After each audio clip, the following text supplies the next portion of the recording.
This is a very difficult poem for me. Chelva was a personal friend, a very beautiful woman.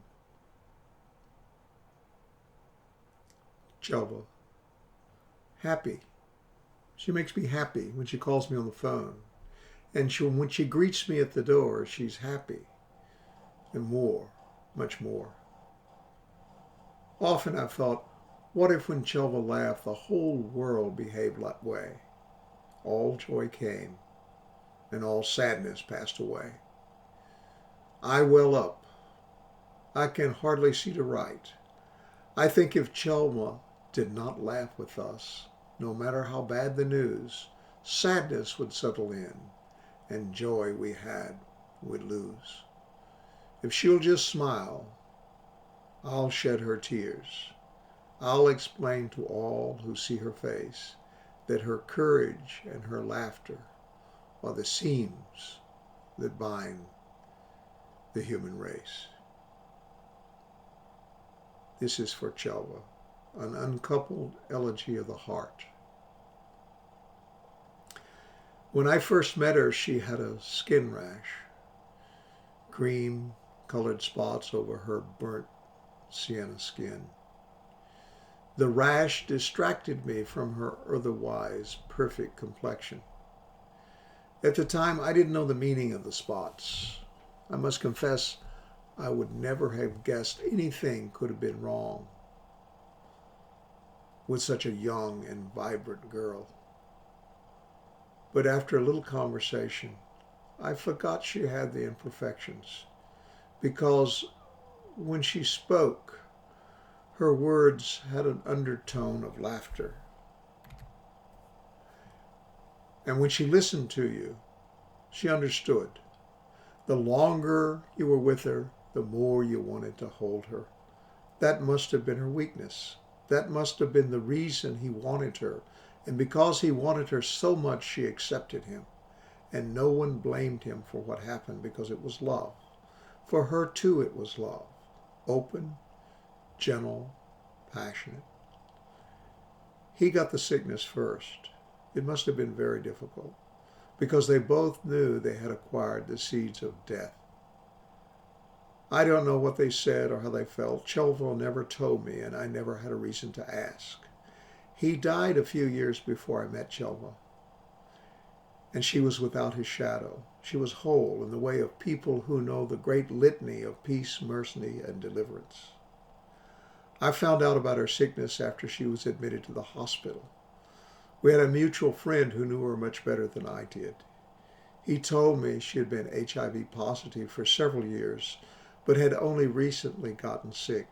And before sickness, she had been serving as a volunteer at the AIDS hospice in a hope that when her time came, the hospice volunteers would care for her too. She even had hope that she might not die, because she had cared for a stricken man and fallen in love with him, and he had recovered and was living at home again.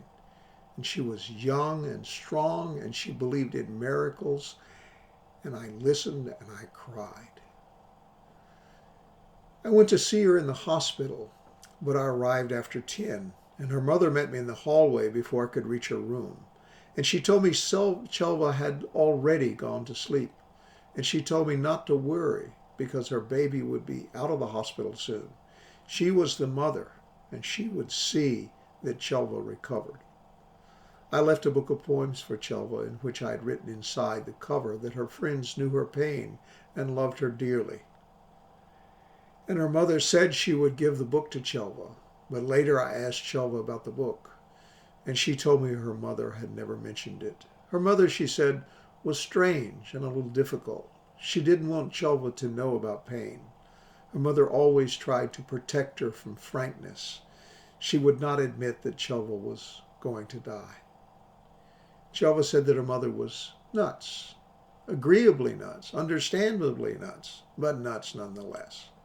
So when Chelva's hour came, her mother insisted, contrary to Chelva's wishes, and contrary to the wishes of Chelva's friends, and contrary to the power of the courts, that Chelva, who was almost dead, who was heaving for her last breath, be moved from the hospice to the county hospital. 3 times her mother called the ambulance, and 3 times it came. And finally, even though the drivers knew she was nuts, even though they knew the hospital would not admit Chelva, they took her body and left it in the hallway of the county hospital. And her mother, who was nuts, and some strangers watched her die. This was contrary to Chelva's wishes and contrary to the wishes of her friends, but it was the right sense of the world for a young, beautiful black woman who didn't count for nothing in this world, who didn't even get her last wishes, whose body was delivered to the hallway of the county hospital. No one knew her but her friends, and like Chelva, her friends didn't count. They just had to watch. They just had to go on. And her good friend had to let it be, and he had to help her mother, who was nuts. The funeral came, and her family asked a preacher to read the service. And when it came time to preach, he said he had not known Chelva and he had nothing to say. And he wouldn't allow the boyfriend who had AIDS to speak. Instead, Chelva's grandmother spoke.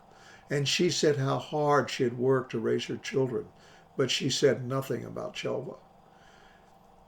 And it was an odd last rite, and contrary to Chelva's life, like no one had known her, like she didn't count. Her friends who knew her are glad the world didn't know her. The world would have abused her more and left her in the hallway of the county hospital and said nothing about her at her funeral, and contrary to the wishes of her friends, forgot that she ever lived, except, of course, her mother, who was nuts. Agreeably so, understandably so.